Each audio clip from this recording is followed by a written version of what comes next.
Before we begin today's episode, just a reminder to like, subscribe, and turn on the notification bell if you enjoy this episode.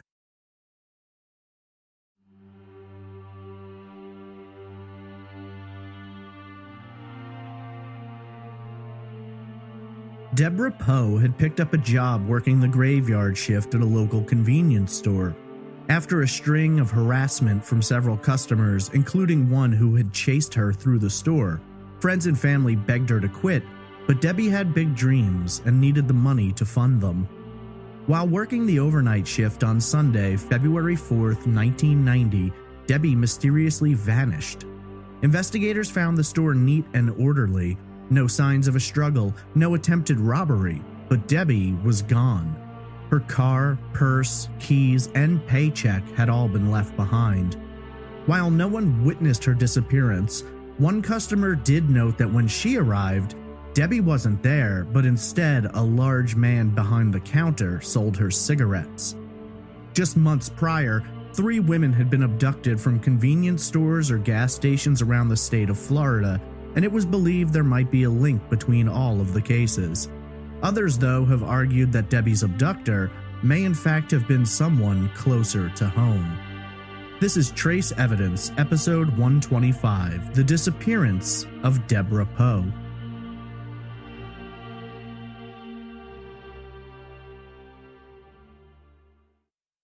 Welcome to Trace Evidence. I'm your host, Stephen Pacheco. Today we examine a haunting workplace disappearance. Before getting into the case, just a few notes about the show. Trace Evidence is a weekly true crime podcast focused on unsolved murders and disappearances. You can follow the show on social media on Twitter at TraceEvPod, Instagram at TraceEvidencePod, or by searching Facebook for Trace Evidence. The show is also available on MeWe and Minds. If you're interested in supporting the show and getting some Trace Evidence merch, there's a Patreon available at patreon.com/traceevidence, or you can donate via PayPal. Visit trace-evidence.com for all social media links, donation options, and contact information. You can submit case suggestions directly through the website or email me at traceevidencepod@gmail.com. Deborah Poe went in to work the overnight shift at the local Circle K, but she never made it home. Left behind was an empty store with few, if any, clues about what may have happened to her. This is episode 125, The Disappearance of Deborah Poe.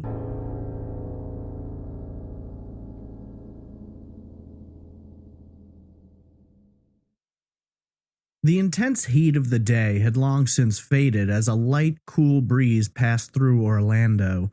It was late, just after 3 a.m., and a young woman was making her way home along Aloma Avenue, normally busy with traffic, but at this time it was an easy drive without another set of headlights in sight.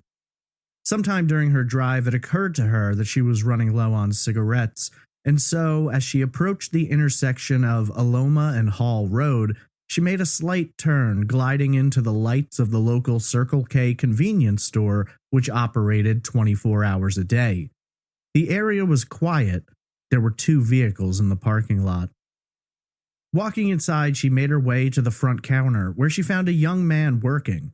She assumed he was new because after she placed her order, she noticed he was struggling to locate the cigarettes she had requested. The woman directed the man to her cigarettes, then handed over some money. The man approached the register, rang up the sale, and handed her back her change. Right before she turned to walk out of the store, the man spoke to her, saying, quote, "You really shouldn't smoke, you know," end quote. She laughed slightly and thanked the man before turning and exiting the store. Days later, while reading the newspaper, she came to realize the frightening truth of her encounter.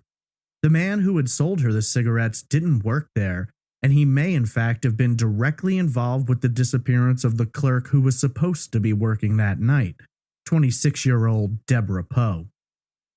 Deborah Deanne Poe was born on August 3, 1963, to parents Alvin and Nancy. She had only one sibling, a brother named Stephen. Debbie, as she was often called, grew up in Northern Virginia, close to Washington, D.C. She was a smart, insightful, and funny young woman who was never afraid of a challenge. She's often described as being very intelligent, and conscious of what she's doing, always working towards a goal. Her mother, Nancy, later told the Orlando Sentinel that her daughter was, quote, level-headed, conscientious, and professional. Even when she's tired, she has it all together. End quote. At a young age, she became obsessed with ballet, an obsession which would lead to a 14-year commitment, which at one point saw her dreaming of pursuing a career as a professional dancer. Friends have described Debbie as being a good student who achieved high marks, not unlikely due in part to her focus and determination. Debbie was the type who seemed to live out the mantra of achieving your dreams, never shying away from pursuing them no matter where they might have led. Perhaps that is what led her from the cold winters of Virginia to the sunshine of Florida, but in most places, the move has been described as Deborah's attempt at a fresh start, a new beginning for her life. It was late in the year of 1989 when Debbie was 26 that she made the big move. She packed up her life, moved out of her parents' home, and began her trek south. Ultimately, she moved into a duplex with her roommate and dear friend, Lori Tillman. When asked about her relationship with Deborah, Lori told Unsolved Mysteries, quote, Debbie and I were more like sisters than I am with my own sister. We had a very unusual friendship. We could fight like sisters. We could ignore each other like sisters do, but we were there for each other. If we ever needed anything, we could count on one another. End quote. Everything seemed to be going well for Debbie in this new start for her life. She picked up a job working at a Circle K convenience store. Not long into her move, she met and began dating a man named Scotty Yagi, and the two seemed to be happy together, no major issues or reports of a difficult relationship. She kept in touch with her parents back home, always updating them about the progress she was making on her life, and while everything was lining up, she began the process of pursuing her next big dream. Debbie had a vision for a business, a catering business to be specific, but before she could get that off the ground, she needed to make more money. Beyond that, she didn't want to rent anymore. Debbie had begun looking for a house in Volusia County, and that was going to require a larger income as well. On top of all of that, she had just recently purchased a new car, a red Toyota Celica, and a second job would certainly make the payments easier. Debbie ended up landing a job working in the retail sales department of the Orlando Sentinel newspaper. Friends and family thought she'd be more inclined to quit her job at the Circle K now, but Debbie had other plans. She was assigned the graveyard shift, working from 11 p.m. to 7 a.m. 5 days a week. For the most part, it was a boring job. Very little activity in the early morning hours, with random customers coming in sporadically before the early morning rush, commuters grabbing coffee and a snack before racing off to work. While Debbie may not have been fond of the downtime, she much preferred it over the alternative. On some nights, Debbie had troubling customers who scared her and those around her. Debbie's boyfriend Scott later explained that on a few occasions, she had dealt with drunk men coming in late at night, hitting on her and harassing her. While she could handle herself, there was a vulnerability to being the only employee present overnight, and if things got out of control, there was no one there to help her, like what had happened just 2 weeks before she vanished. Late one night, a nude man had burst into the convenience store, rushed the register, and grabbed at Debbie. The 26-year-old had run for her life, trying to escape from the assailant. In an interview with the Sentinel, Debbie's mother explained, saying, quote, she said she saw him coming. He just came over the counter. She ran around and through the store. He was gaining on her, so she ran out around the gas pumps. She was able to beat him back in the door and turn the latch. End quote. Once Debbie had secured herself back inside the store, she dialed the police and asked for assistance, but by the time they had arrived, the naked man had disappeared. He has never been identified. While everyone in her life had asked her to quit the job, she didn't need those kinds of problems anymore with the newspaper job. Debbie didn't believe in allowing someone to chase her off. Lori later explained, quote, she needed to work and get money. She had a brand new car to pay for, she wanted to buy a house, and she wanted to start a business. So if it meant working 2 full-time jobs she didn't really like, that's what she'd do. End quote. Debbie wasn't prepared to quit despite the incidents. She was focused on doing what she needed to attain her goals. Debbie's aunt, Judy Johnson, who lived in Gainesville at the time, took a different approach. Instead of going after the risks and concerns for her safety, she tried to appeal to her reason, telling the Sentinel, quote, "I told her, 'You're too young for work like this. You're not enjoying life.' She said, 'You're starting to sound like Mom, Aunt Judy.'" End quote. It seemed no one was going to change Debbie's mind once it was set. Unfortunately, just a few weeks after the horror show that had been The Naked Man, Debbie would vanish in the middle of her shift, leaving behind few clues, if any, as to where she might have gone or who might have taken her. After hearing about the nude man's assault, Scott was worried and began going into work with Debbie. He'd hang around the store, keeping her company and looking out for any trouble. While Debbie appreciated the dedication from her boyfriend, it wasn't something she thought was necessary. Despite Scott's reluctance, Debbie urged him to go home, as he later told the Sentinel, quote, "That one night I listened to her when she said, 'Honey, there's no need for both of us not to get sleep. I don't need you to be my protector all the time.'" End quote. Ultimately, Scott acquiesced, and it was a decision he would regret for the rest of his life. There's a fairly well-established timeline of events which leads to Debbie's disappearance, and it's during the one gap in that timeline that the crime is believed to have taken place. It was the night of Saturday, February 3rd.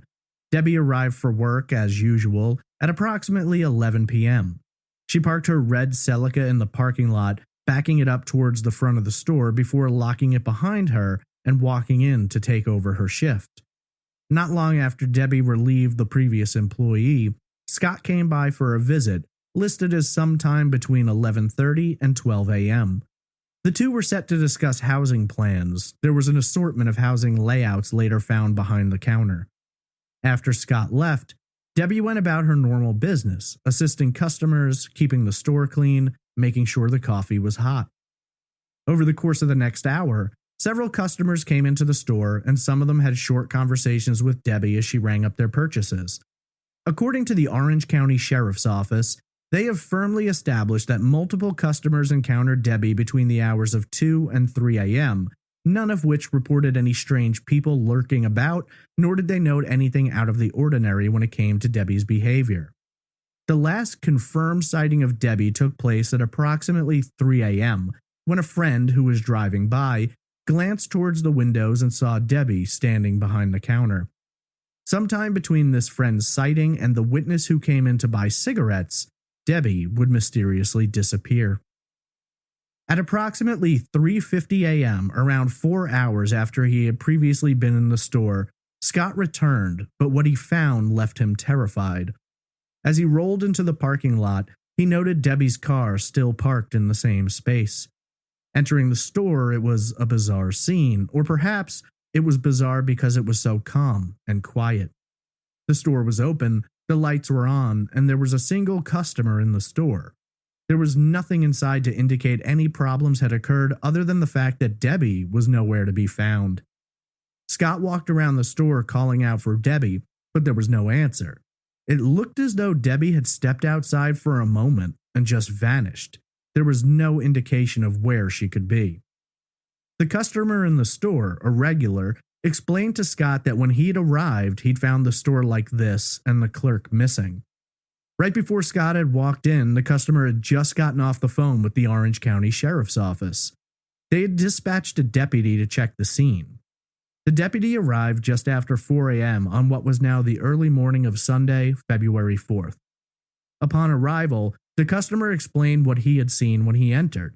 Scott spoke with the deputy, explaining that the clerk working that night was his girlfriend and that she should be there, noting that her car was still parked out front. The deputy radioed back to the sheriff's office, explaining the situation and requesting additional officers while he walked the store, noting that nothing seemed to be out of place. As he approached the counter and stepped behind it, he noticed several details which seemed to imply that wherever Debbie had gone, she hadn't planned to be gone long, if she had planned to go anywhere at all. The smock she wore as a uniform was behind the counter, neatly folded as though she had taken it off and left it at the end of a shift. On the floor behind the counter was a neatly organized stack of housing plans, presumably those she had been discussing with Scott earlier. On top of the stack of paper sat a cup of coffee and a small carton of chocolate milk. Upon approaching the register, the deputy found it was still locked and secured. There were no signs that it had been tampered with, and it was later determined that no money had been taken. Detective Riggs Gay later described the scene to Unsolved Mysteries, saying, quote, "The store appeared to just be abandoned. There was absolutely no sign of any struggle. Nothing appeared to be missing from the store, with the exception of the store clerk." End quote. When it became clear that wherever Debbie was, she certainly wasn't in the area around the store, investigators moved outside to examine her car. The vehicle was locked, and Debbie's purse could be seen sitting on the back seat. Upon gaining entry to the vehicle, police retrieved the purse, inside of which they found an uncashed paycheck and Debbie's car keys.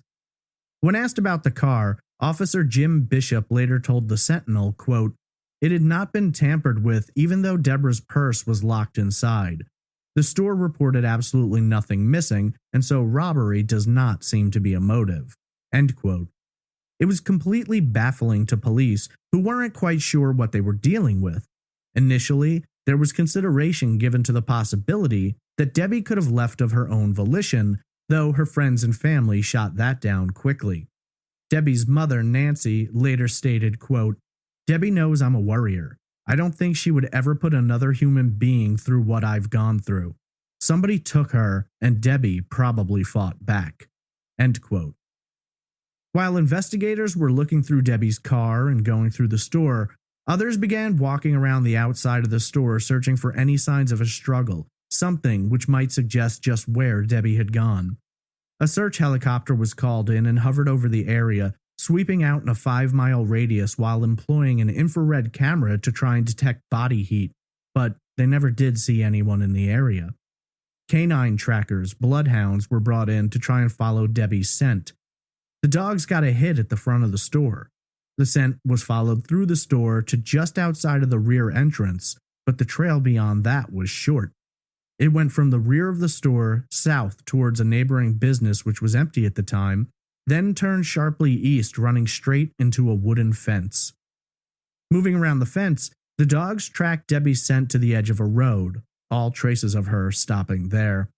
This led investigators to believe that whatever had happened to Debbie, she had likely entered a vehicle at the spot the trail had ended.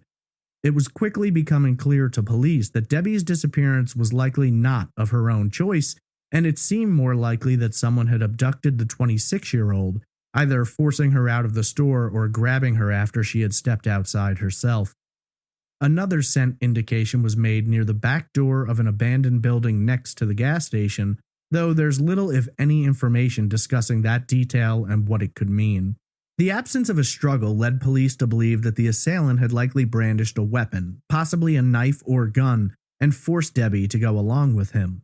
Unfortunately, in the process, the abductor had left behind few, if any, clues. During the first few days of the investigation, police spent much of their time canvassing the area, looking for anyone who might have gone by the convenience store that night, specifically between 3 and 4 a.m., while also conducting interviews with Debbie's friends and family. Police had set up a checkpoint near the Circle K to question passing drivers, as well as questioning those who lived in the Shoal apartments, which were located directly behind the store. It's interesting to note that the scent tracked by bloodhounds ended right near the apartment complex. In just the first few days, police had already interviewed more than 50 individuals about Debbie's disappearance. One was specifically interesting, noted as being a man that Debbie had dated for a short period of time. Reportedly, the relationship had ended abruptly due to the man being violent, and multiple people described him as being unbalanced.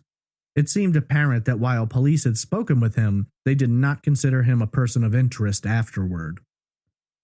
Family, friends, and volunteers organized a search which was to take place in the wooded area surrounding the convenience store on February 8th, 4 days after Debbie had last been seen. It was hoped that some shred of evidence could be discovered since investigators had basically nothing to work with. When asked about the search, Orange County Sheriff's Office spokesman Jim Solomons told the Sentinel, quote, We don't know if she was taken at knife point or if she left willingly. We have no good leads. It will be good to have eyes and ears in the area." End quote. The area proposed for the search had been targeted by the search helicopter the night Debbie vanished, but it was believed an on-the-ground grid search might turn up something which the infrared camera couldn't detect. At the time, investigators indicated that they had received several phone calls with possible tips, though none of them had led anywhere in the investigation. In total, more than 80 people were involved in the search, some of who brought their own tracking dogs to offer assistance. Debbie's parents, along with Scott and Lori, joined the group. The search began with a lot of hopeful positivity. Debbie's father, Alvin, told the press, quote, "Maybe this is just a theory, maybe this is just a hunch, but I feel she's not far away. I feel like the answer is out here, somewhere out here." End quote.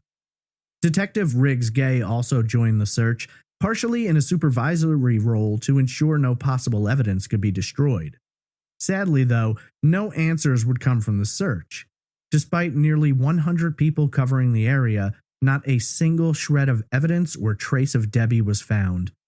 Even though the search had turned up no new information, Detective Gay remained optimistic, saying that once they figured out why she had been taken and how, they would have an easy time determining who had been responsible. He went on, telling the Sentinel, quote, "I feel like the trail is getting warmer." End quote. Several days after Debbie's disappearance, police received a call from a witness who has never been identified in order to protect her. The woman explained that she had stopped at the convenience store between 3 and 3:30 a.m. to pick up a pack of cigarettes, but the person working behind the counter wasn't Debbie. According to the witness, she was assisted by a white male between the ages of 20 and 25. Reportedly, this witness was the only person to see the man in the store during that time. The witness described the man in great detail, explaining that he was muscular in build and had long, stringy, dark hair. He wore a t-shirt from the band Megadeth, which bore the image of a dragon spitting fire. Beyond that, he had worn a single wire earring with a cross on it and a ring which displayed a skull. According to her, the man operated the cash register and completed her transaction. At the time, she didn't think much of it, but investigators were very interested in tracking down this unknown man. There was obviously consideration at the time given to the fact that the man behind the counter could have been responsible for Debbie's disappearance. However, there was also speculation about the possibility that he could have simply been a shopper who had noticed the absence of the clerk and maybe planned to try and steal during that opportune moment. What is strange, though, is that he rang up at least one customer during this time and never actually stole anything. Was he the man responsible for Debbie's disappearance, or was it just an odd coincidence that he happened to be there at that time? To this day, no one quite knows for sure.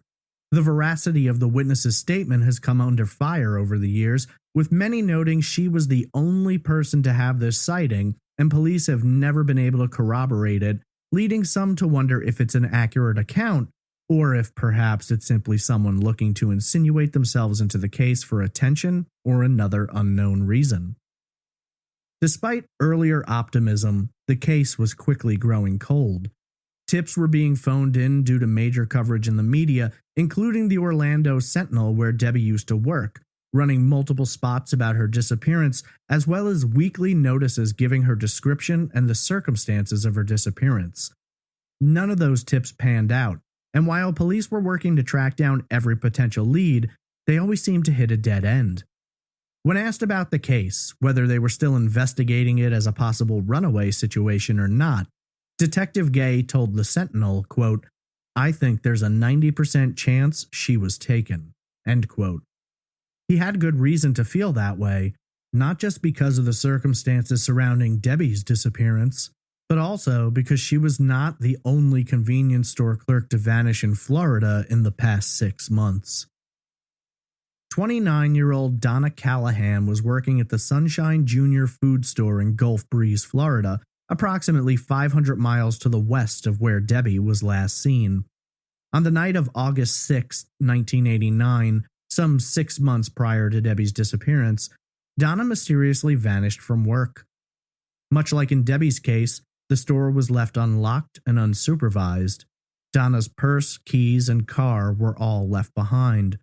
There was no sign of a struggle, no attempted robbery, no missing items, and authorities had no major leads to pursue. Donna was set to close the store at midnight, and when the company noticed the alarm hadn't been set, a manager was sent out to check it out, at which time her disappearance was discovered. If those similarities weren't bizarre enough, Donna was not the last convenience clerk to disappear around that time. 36-year-old Darlene Messer moved from Canada to Lake City, Florida in 1989. At the time, Darlene was married and her husband was incarcerated in the state, so she wanted to be closer to him. After arriving, she began looking for a job and found employment at the Sewanee Swiftly convenience store, approximately 170 miles to the north of the Circle K and 300 miles to the east of the Sunshine Junior food store. Plotting all three locations on a map puts Darlene close to the center of the line between Debbie and Donna. On the night of September 18th, Darlene vanished from her late-night shift. Unlike the two previous cases, though, police did find signs of a struggle and the store had been robbed. It appeared clear to investigators that Darlene had fought her abductors. Sadly, though, 2 days after vanishing, the lifeless body of Darlene Messer was discovered underneath the Swift Creek Bridge, approximately 13 miles from where she had disappeared. She had been bludgeoned to death. Details at the scene suggested the possibility of two assailants, though authorities were not able to make a solid link to any particular person of interest. At the time, prior to Debbie's disappearance, police considered the possibility that Darlene's murder might have been linked to the murder of another convenience store employee who disappeared the very next day. 50-year-old Eileen Mangold took a job at the Kangaroo Fuel Stop Station in Riverview, approximately 97 miles to the southwest of where Debbie had vanished. In this case, there were witnesses who saw Eileen being forced into her own car by an unidentified man. Eileen cried out for help and announced that she was being robbed, but by the time police arrived, the car was gone. Not long after, they found the car abandoned just 2 miles from the gas station. There was blood and clear evidence of a struggle. Fearing the worst, police kicked their search into high gear, but it sadly ended just 12 hours later when her body was discovered. She had been sexually assaulted and viciously beaten to death. Considering all of these cases and the possibilities that they might be linked, authorities began to wonder if it was possible that they were dealing with a serial killer who might be targeting lone women operating convenience stores at night. Despite these apparent similarities, no links could be established at the time. Debbie's case began growing colder, changing lead investigators in 1994 when Detective Tom McCann took over. At the time, McCann made mention in the press about a potential person of interest. The man was described as someone who had been very talkative when it came to Debbie's case in the early stages, but as time went on, he wanted to avoid the topic and then actively refused to discuss it when asked about it. While this individual was spoken to, there don't appear to be any major developments there.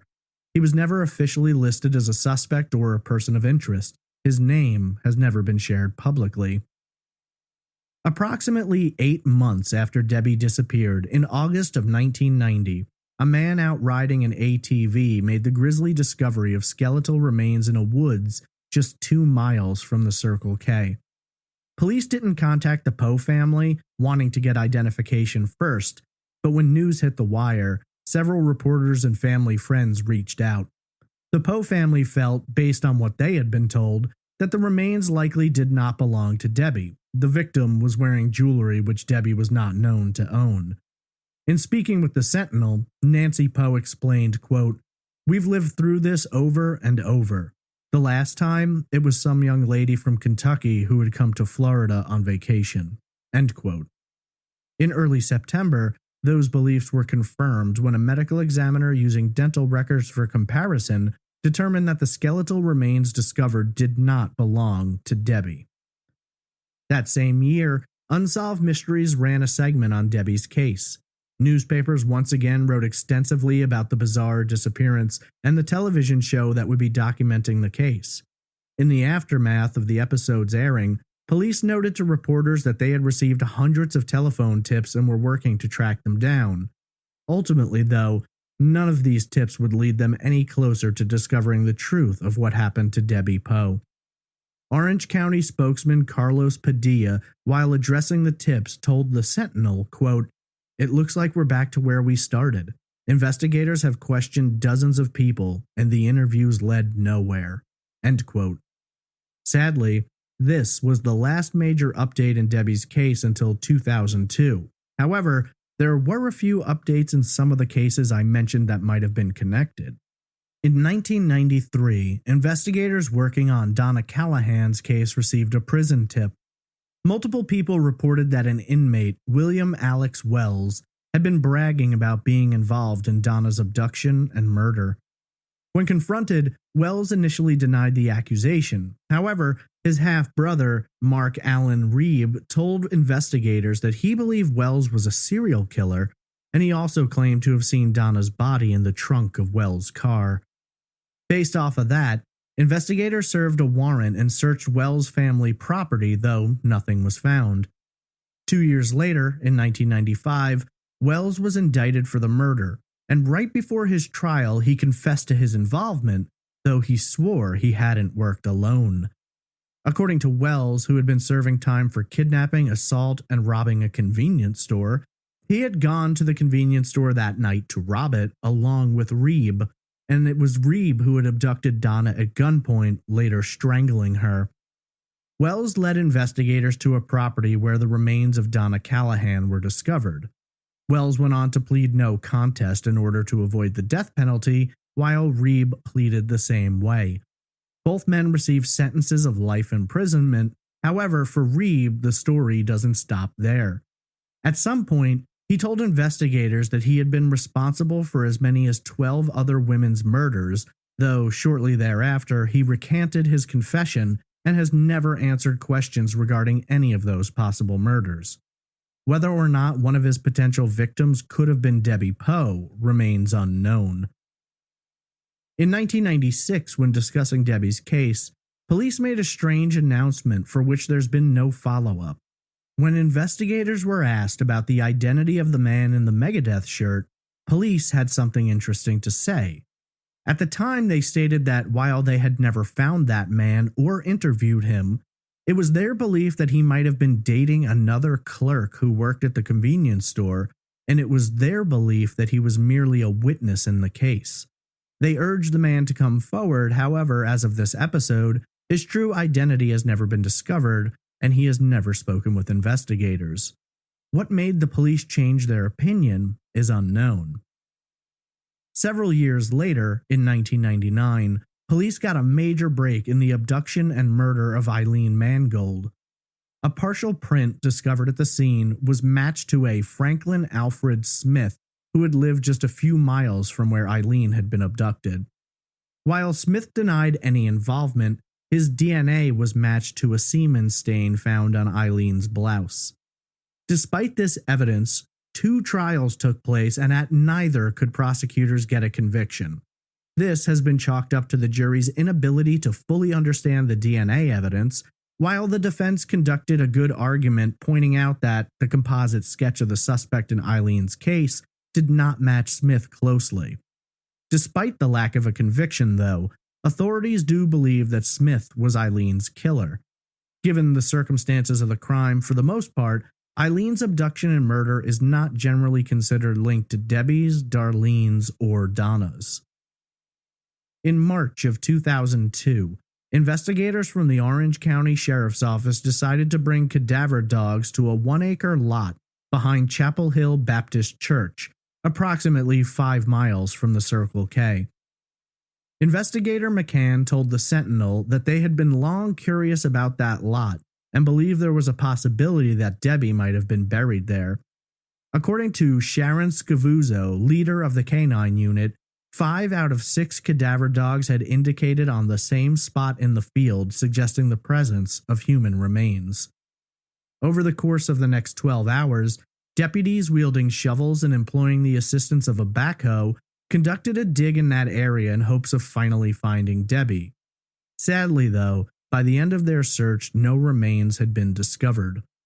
For investigators, they weren't sure what to make of it, though the argument was considered that there may have been human remains located at the site previously, which could have been moved in the 12 years since Debbie Poe had disappeared. Perhaps what makes the dig so fascinating is a few mentions police made to the fact that the lot had been located near the home of a person of interest who they later called a suspect. While they didn't mention the name of that person, it didn't take reporters long to discover that in 1990, the house across the street belonged to none other than Scott Iyagi, Debbie's boyfriend. Now, Scott has never officially been named as a person of interest, though it has been revealed that sometime after Debbie's disappearance, he was subjected to a polygraph examination which he apparently passed. The lot across from his former home had been of interest to police since nearly the beginning of the investigation, reportedly, and the site of Chapel Hill Baptist Church was considered a link to Scott, who later became a pastor there.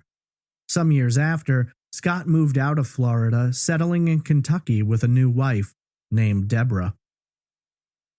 Deborah Poe vanished from the Circle K convenience store at the corner of Hall Road and Aloma Avenue in the early morning hours of Sunday, February 4th, 1990. When last seen, Debbie was described as a Caucasian female with streaked dark blonde hair and blue eyes, standing approximately 5 feet 2 inches tall and weighing 100 pounds. Debbie wore minimal makeup at the time and had her ears triple pierced. Debbie has a burn scar on her left shoulder. In the more than 30 years since Debbie vanished, her family has endured a string of difficult tragedies. Her father Alvin passed away, and just a few years ago her brother Stephen also lost his life following a fall at his home. Only her mother Nancy remained, hoping to one day find justice for her daughter. It was a painful reality to accept. Her husband and son passed and her daughter's fate unknown. It seemed most likely that Debbie had been murdered, but for Nancy, it was about finding the person responsible and seeing them pay a price. In a 2015 interview with the Sentinel, Nancy expressed the depth of her grief, saying, quote, "No matter how much time passes, you miss that child terribly, and I keep wondering why I'm still here and all my family is gone. All you do is hope and pray.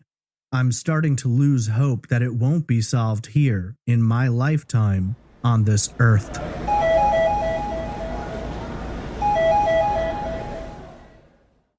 There's something incredibly creepy and disturbing about someone being abducted from their job. I imagine it's difficult enough as it is to work an overnight shift at a convenience store all by yourself, let alone tackling the possibility of vanishing without a trace. Debbie Poe certainly had her share of horror stories during her few months of employment, but no one ever imagined one of those stories could lead to her disappearance. All these years later, and so few clues have ever been noted, so few tips have ever been considered good possibilities.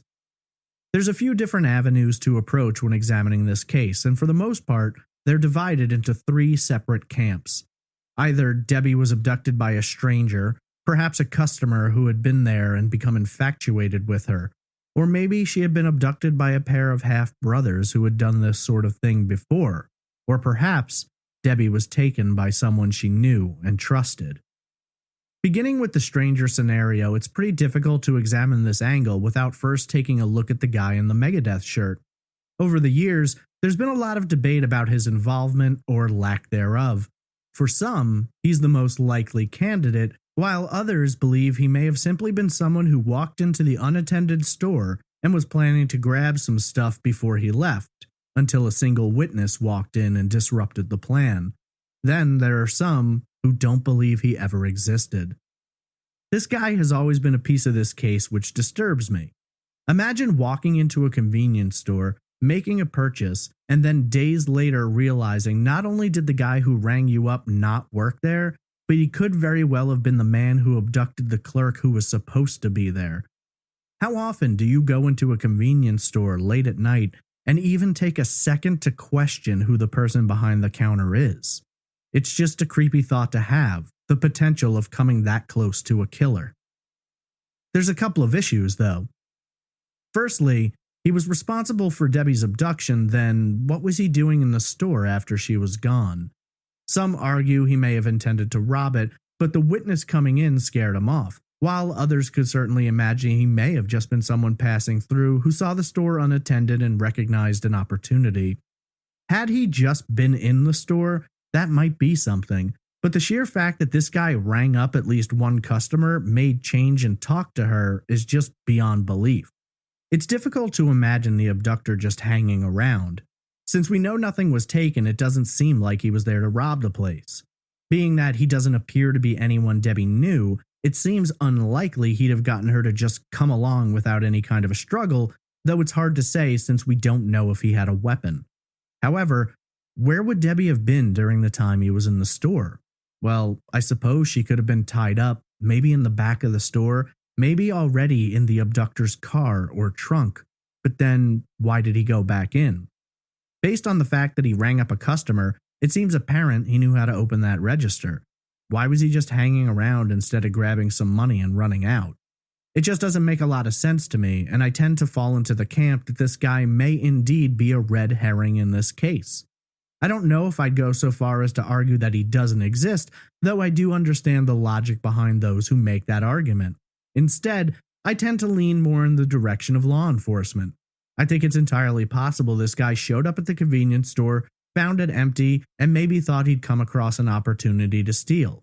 Maybe he wasn't typically a thief, or maybe he was just tempted by the lack of anyone there. Either way, whatever he planned to do ended up stopping when the witness came in, at which time I imagine he waited for her to leave and then left himself.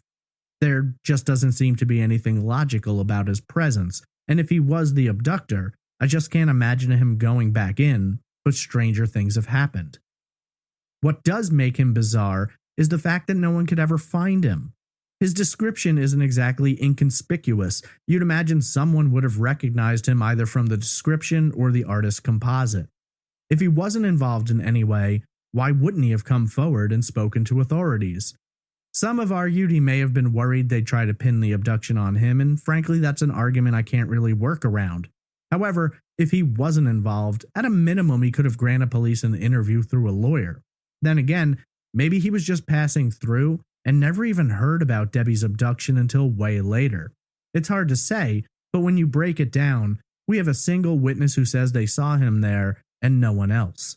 No physical evidence, no other witnesses, and the convenience store didn't have any security cameras. What role he could have played, if any, remains a mystery, though in the years since, police have been pretty open about the fact that they don't think he was involved. What makes them lean that way I can't say for sure, but I'd imagine they know a lot more about this case than has ever been shared publicly. It may have something to do with the close, trusted person who could have been involved in this, but we'll get to that later. Now, when you look at some of the other cases which have been considered to possibly be linked to Debbie's, it isn't difficult to imagine a stranger coming in and performing the abduction. Look at the case of Eileen Mangold. Police believe that her abduction and murder was executed by a guy with a criminal history who lived a few miles away. DNA and fingerprints evidence was matched to him despite the inability to get a conviction. This is certainly an example of what could have happened to Debbie. Maybe someone who frequented the store and was aware of her schedule developed an obsession with her. Hell, it easily could have been one of the drunk guys who would harass her all the time, or perhaps that naked man who was never identified. Assuming that's the case, I don't imagine it would be that difficult for someone to walk in, brandish a weapon, and claim they wanted to rob the store. Maybe they guide Debbie out the back, telling her they're going to tie her up, but before she knows it, she's pushed into a vehicle. Maybe someone else is present, and by then, it's just too late. It's a disturbing possibility, but it's a reality which is faced by almost everyone working alone in convenience stores overnight to this day. You really never know who's going to come walking through that door at 4 a.m. looking for trouble. There's a few details which are often questioned when it comes to being a total stranger. Why was Debbie's smock neatly folded behind the counter? It doesn't seem like the kind of thing an abductor would tell her to do.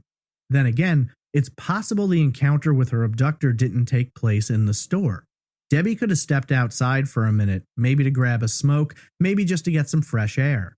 I imagine working all those overnight shifts could get pretty boring, and maybe she just was in the habit of taking her smock off when she went outside. It's not hard to imagine someone pulling up while she's out there. He approaches, she walks in holding the door open and makes her way towards the counter. When she turns around, the guy's pointing a gun at her or he pulls a knife. Debbie's family was fairly convinced that she would have fought off an attacker, but I think you're looking at a very different story when the attacker has a weapon. No matter how much you prepare for a situation, you never really know how you're going to react to it until it happens. Either way, it seemed like Debbie was the target. This wasn't about a robbery. The guy didn't try to take anything. It wasn't angry and violent. There wasn't a big fight or a drawn-out scene. Whoever abducted Debbie did so fairly quietly, maybe in a hurry just in case someone else might come driving into the parking lot. Really, once the assailant got Debbie out the back door, there could have been anything waiting for her, perhaps even more than one person. I suppose it comes down to the possibility of Debbie herself being targeted, or maybe whoever walked into the store that night was planning to grab whoever they found. That's certainly the situation when it comes to William Alex Wells and his half-brother, Mark Allen Reeb, and that takes us into the next scenario. We know from their confession that Wells and Reeb entered the Sunshine Junior food store in Gulf Breeze with the intention of robbing the place, but that isn't what happened. Much like in Debbie's case, Donna vanished, leaving behind an empty and unlocked store, no signs of a struggle, and no signs of an attempted robbery. At some point, according to Wells, Reeb produced a gun and abducted Donna. Not long after, he strangled her, and the two buried her remains on family property. If Wells hadn't been talking to people about it in prison, police may have never solved that case. When you lay it out next to Debbie's, the similarities are striking, and it isn't difficult to imagine that the brothers could have been involved. Reeb at one point claimed to have been involved in the murders of upwards of 12 women, besides Donna, though he later recanted. If his original confession was true, then Debbie certainly could have been one of those women. Crystal Dawn, who runs the Lost and Found blog, has an extensive write-up on Reeb. While working on that write-up, she spoke with Special Agent Dennis Haley of the Florida Department of Law Enforcement. Special Agent Haley explained that on the weekend Debbie vanished, Wells and Reeb were known to have been hanging out together. Beyond that, they had a relative who lived in the area. Reportedly, the witness who had seen the unidentified man in the Megadeth shirt later picked a photo out of a lineup suggesting his possible identity. The photo she selected just happened to belong to William Alex Wells. Now, that puts a different spin on things.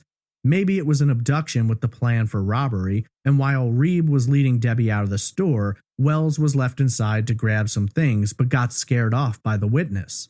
It's hard to say for sure, but the fact of the matter remains, when you're looking at this case, you're going to eventually look at Wells and Reeb. Knowing what they did to Donna certainly makes them a good possibility for what could have happened to Debbie. I don't believe either one is going to confess to their involvement in Debbie's case without the police having some information or leverage on them, and frankly, when it comes to their potential involvement, no one really knows for sure, but it's definitely suspicious. So that brings us around to the other consideration in this case, that Debbie's disappearance could be connected not to a stranger, but instead to someone she knew and trusted. There isn't a lot to work with here. Frankly, there isn't a lot to work with for most of this case.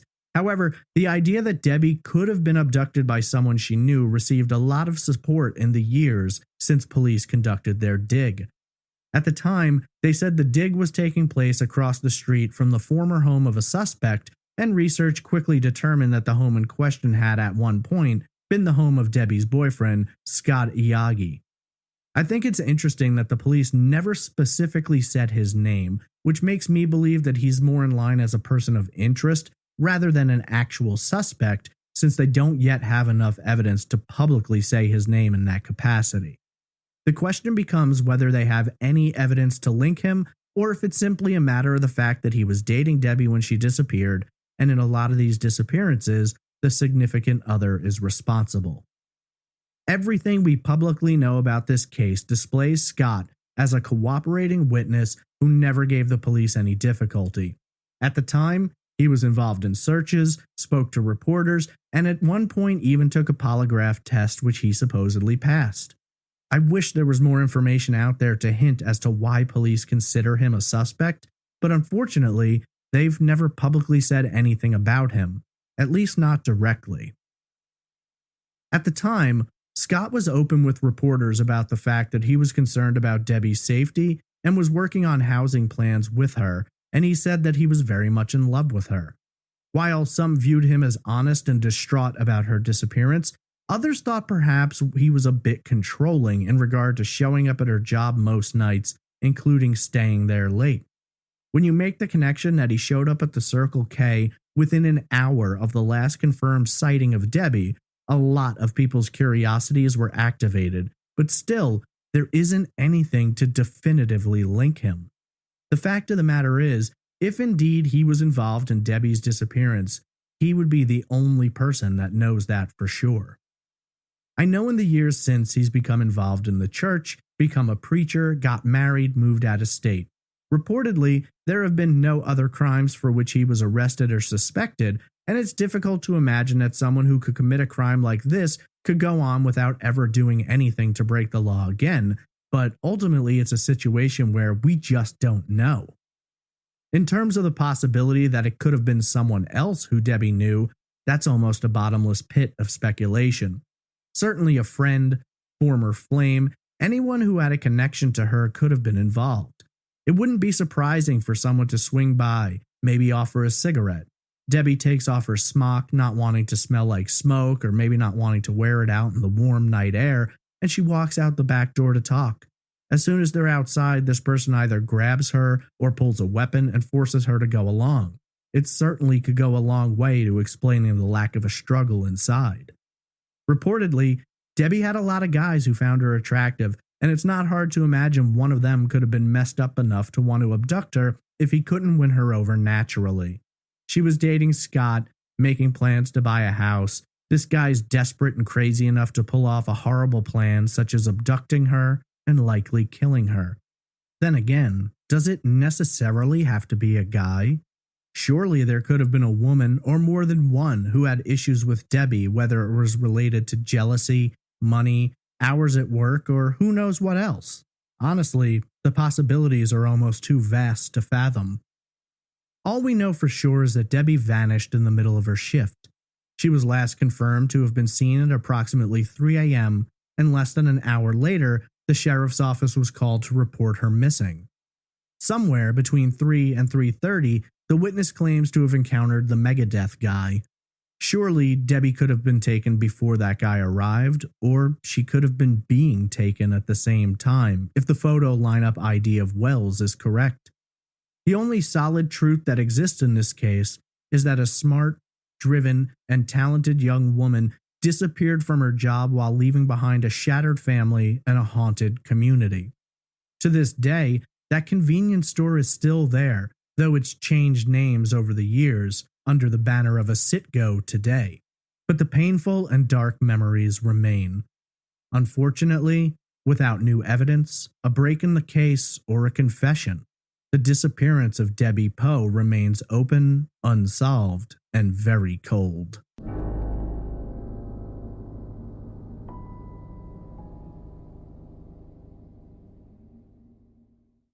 If you're looking for more information about the disappearance of Deborah Poe, there are many news articles and forums discussing her case.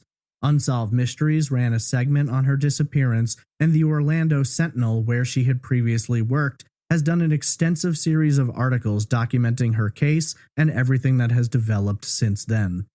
If you have any information about the disappearance of Deborah Deanne Poe, please contact the Orange County Sheriff's Office at 407-836-3700. What do you believe happened? Tweet me at TraceEvPod, email me at traceevidencepod@gmail.com, message me on Instagram at TraceEvidencePod, or comment in the Facebook group.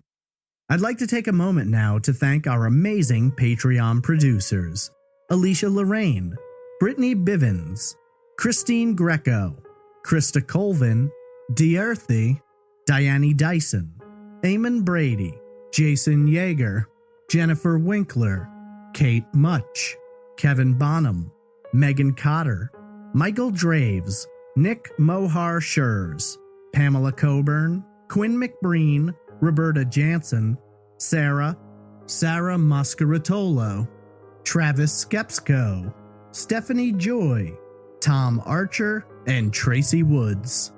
You're all amazing and your contributions are greatly appreciated, as are all patrons. If you're interested in supporting Trace Evidence, please visit patreon.com/traceevidence or visit trace-evidence.com for further information. I want to thank you all for taking the time to listen, and I hope you'll join me next week for another unsolved case on the next episode of Trace Evidence.